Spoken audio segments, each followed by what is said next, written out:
The earliest written use of the word trampoline was in 1795 when Hughes Circus of London advertised the Grand Saut du Trampoline. A misunderstanding about this ad led to a 50-year rumor that there was an actual person named Du Trampoline. This mistake has appeared in no less than 7 current books about the trampoline. In fact, Saut du Trampoline was the name of a rebounding act, not a person. The earliest depiction of a table-type trampoline is only about 100 years old. It's of the Max Franklin troupe in this 1893 vaudeville poster. This group performed regularly in Berlin's Winter Garden and throughout Europe and the USA. Interestingly, they called their trampoline a springboard. Remember, in Spanish, the word trampolina means springboard. Incidentally, Max's son Herman kept the Franklin group together all the way up until the start of World War II.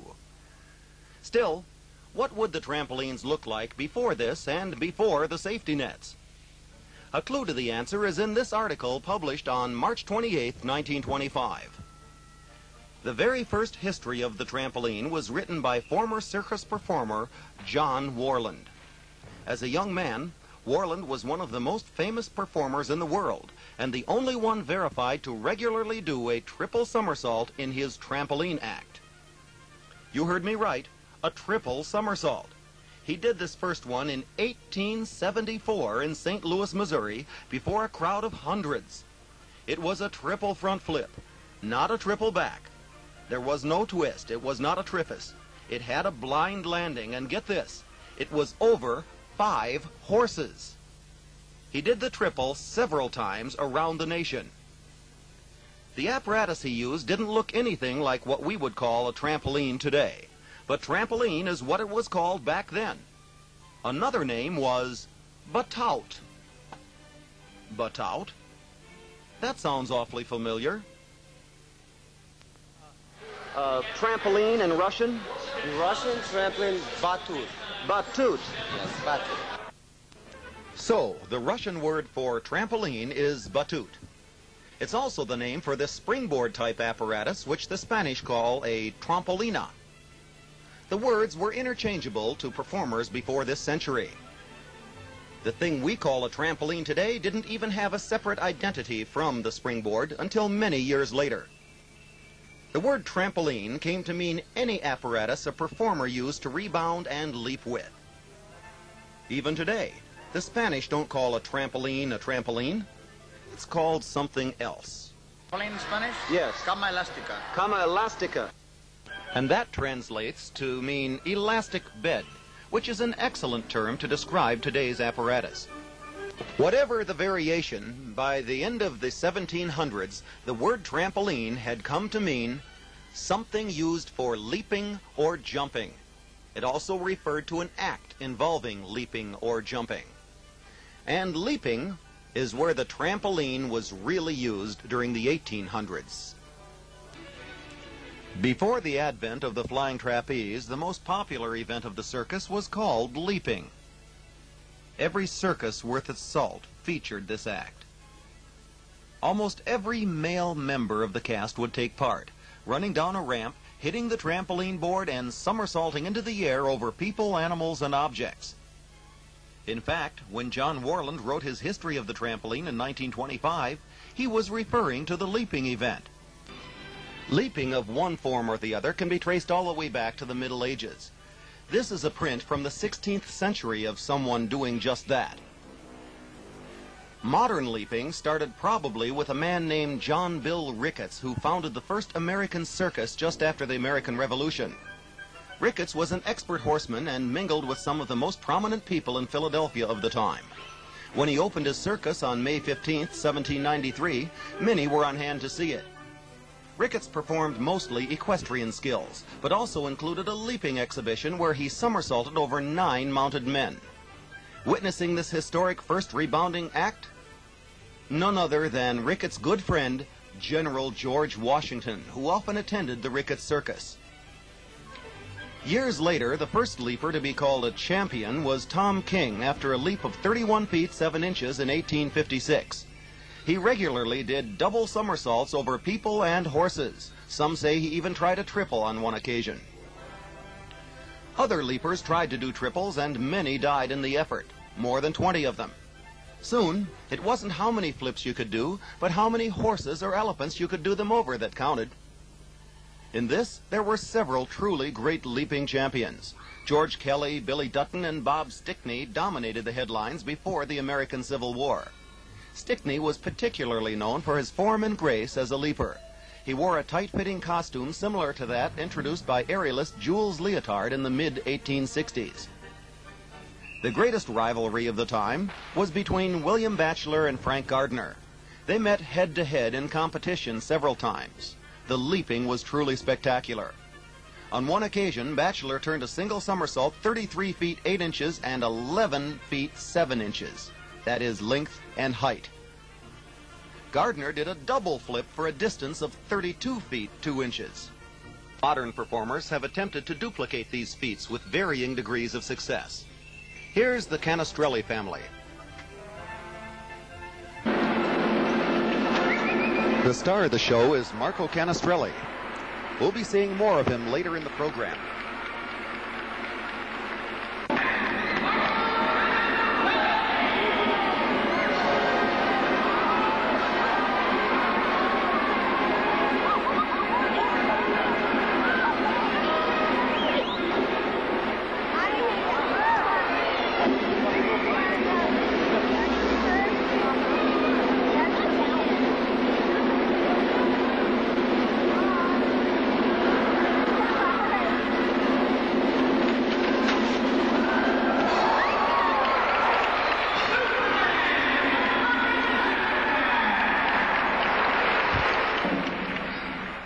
Wasn't bad, but the ultimate leaping achievement was in 1881 when Frank Gardner did a double somersault over 9 elephants and a single over 12 of them.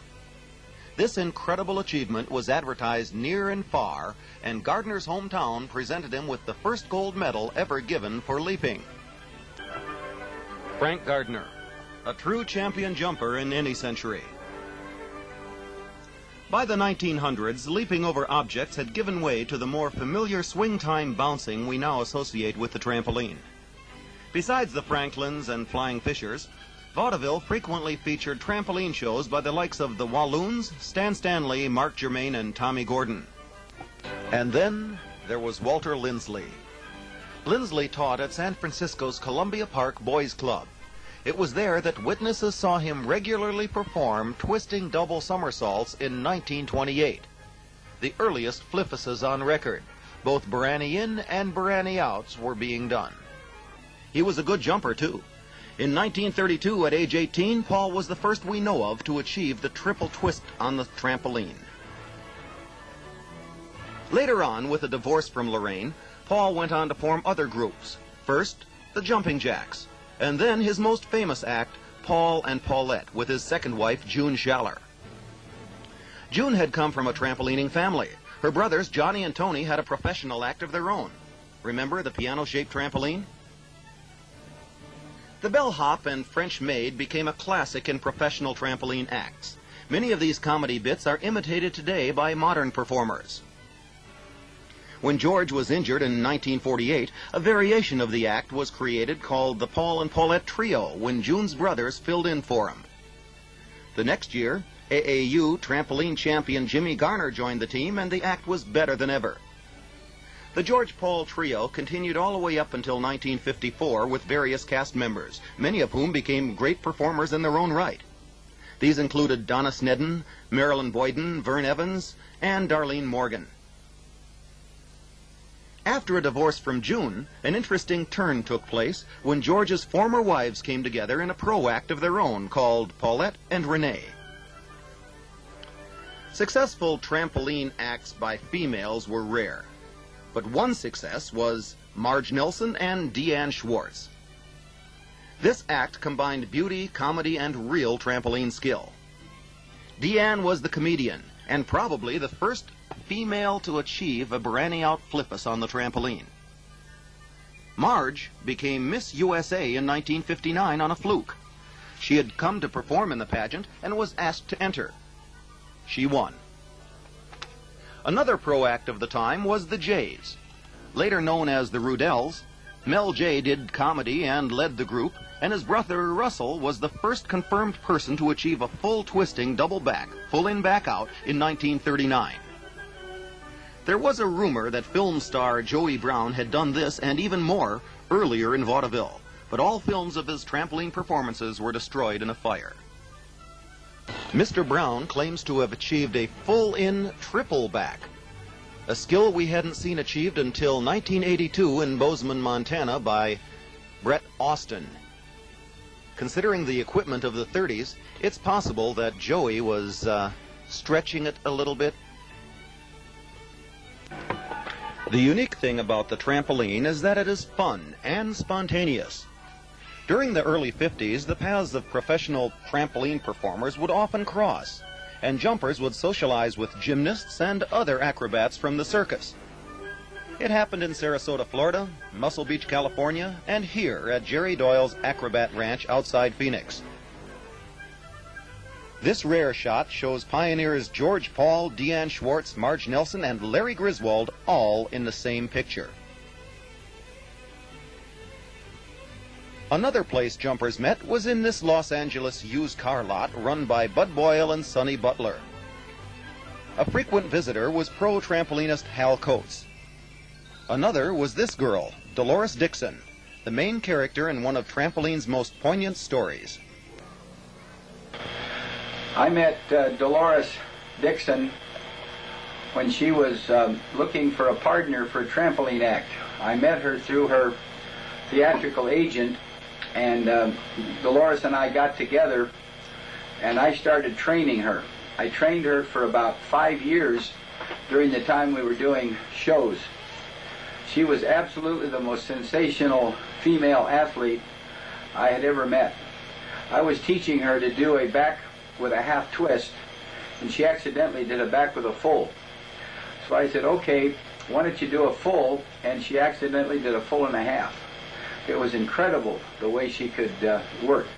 She could do a front somersault or a back somersault, and she goes zip so easily it almost looks like she was just doing a jump. She's a marvelous performer, way ahead of her time. We can see by her performances on solid canvas and heavy web beds, Dolores was by far the best in the world during the 50s. She had no chance to prove it, though. Except for a few local meets in far-off Texas, there were no trampoline competitions for women in the 50s. Dolores set out on a pro career in the sport she loved, trampolining. That career was cut short by a doctor's examination which revealed that Dolores had been missing a vertebrae since birth. His strong orders: give up the trampoline. Dolores was crushed. Depressed, she disappeared from the trampoline scene to emerge a few years later at Doyle's acrobatic camp with her new son. In the overall history of the trampoline, competition is relatively new. If there was a connection between the early pro trampoline acts and the development of today's sport of competitive trampolining, one might say it was through this man, Larry Griswold. Larry Griswold is the king of the aqua swing. His first flight is a quadruple somersault. Over, and over, and over, and then under. The big swing is a thriller because the diver's takeoff is not only moving fast, but moving in an arc. Even the great Griswold can't practice this stuff long. It's too tough. You either get it right the first time or get discouraged. The experts say it takes orientation, whatever that is. But it is the same as diving from the trampoline. Timing is the answer for Griswold to make the perfect entry and not to get hurt.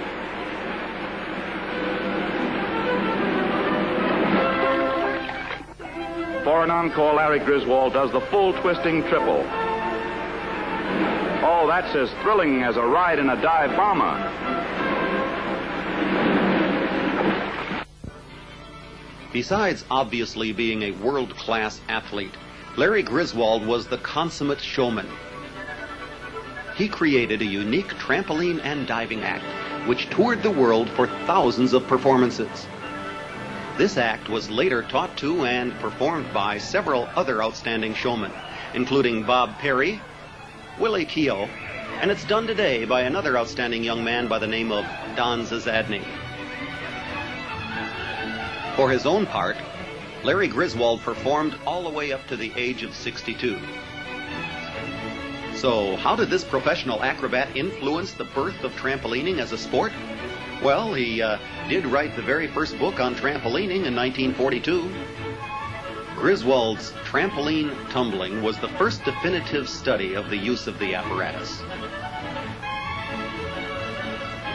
Larry's real influence on trampolining becoming a sport has to be traced back a little further than that. We have to go back into the 30s again.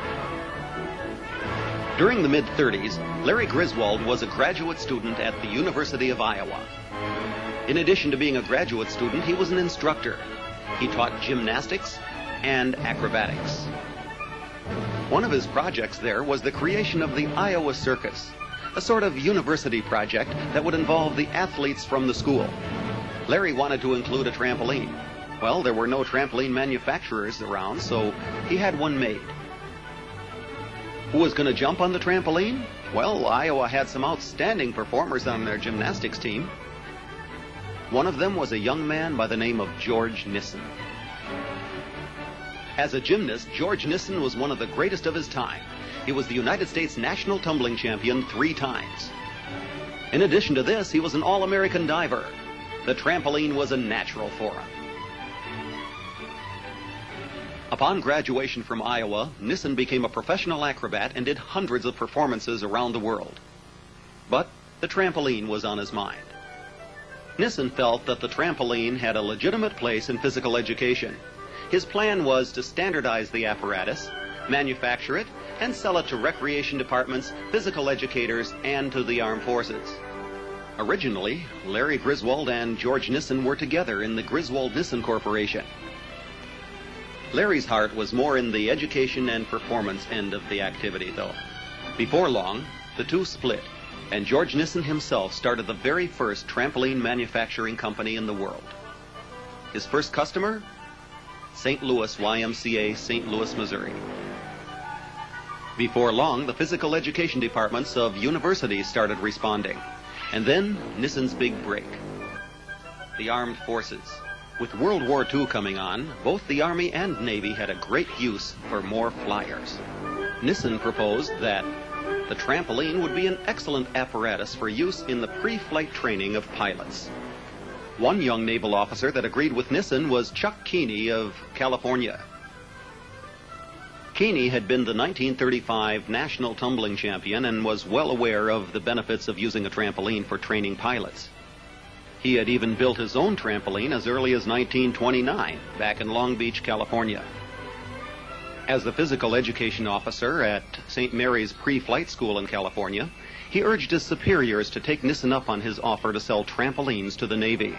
Soon, trampolines were being used not only at St. Mary's, but at the other pre-flight schools around the nation, including one in Iowa. Attending that pre-flight school in Iowa was a young gymnast who was destined to become America's first great collegiate trampoline coach. His name, Knute Loken. Knute had been the national all-around gymnastics champion in 1942. He was very taken with the trampoline, so much so that when he was assigned as a lieutenant on an aircraft carrier in 1944, he saw to it that there was a trampoline on board. As far as we know, it was the only trampoline on an aircraft carrier during the Second World War. After the war, Knute Loken became gymnastics coach at the University of Michigan and a very strong proponent of trampolining being a competitive event along with gymnastics. About this same time, the trampoline was finally finding its way into boys' clubs and YMCAs around the nation. The trampoline was added to the acrobatic and tumbling programs of 2 clubs in Texas, the Maverick Boys Club in Amarillo and the Dallas Athletic Club. These 2 clubs were destined to become opponents in the very first ever trampoline competition. The first trampoline competition on the planet took place on April 28, 1946. It was held at the Dallas Athletic Club in Dallas, Texas. The host coach and meet director was none other than Charlie Pond, who was destined to become probably the greatest tumbling coach of all time. Opposing him from the Maverick Boys Club in Amarillo, Texas, a young man by the name of Nard Cazell. Nard had learned his trampolining in the Navy. Except for an article in the Dallas Morning News, there's little to tell us about that historic first trampoline competition. The winner was Skippy Browning, who later became an Olympic diving champion, but there is no film of his trampoline routine. The following year, the Dallas Athletic Club hosted the AAU Gymnastics Nationals, and trampoline was included for the very first time. The first national champion of trampoline was Jimmy Garner from California, who edged out Bob Fenner for the title. In 1948, trampoline was an event in the NCAA Gymnastics Championships for U.S. universities, and super jumpers Gay Hughes, Bob Schoenduby, Bill Harris, and Ed Buchanan dominated this new gymnastics event. In 1950, Ted Blake brought two British high schools together for a trampoline meet, the first competition ever to be held in Europe. A short time later, Europe's first trampoline federation was formed in Scotland. A book written in the mid-50s by Jim Norman and Frank Ledoux was unique. This is Trampolining illustrated many skills in novel flip pages and mechanically analyzed almost every trick that had ever been achieved on the trampoline to that time, along with many yet to be done. Later titled 2 Seconds of Freedom, this book was the Bible of the sport. Great trampolinists like Iowa's Bob Hazlett were often exceptional divers or gymnasts as well. These included the likes of Florida's Dick Gooding, Texan Bob Elliott, and Dick Elbershard from Illinois.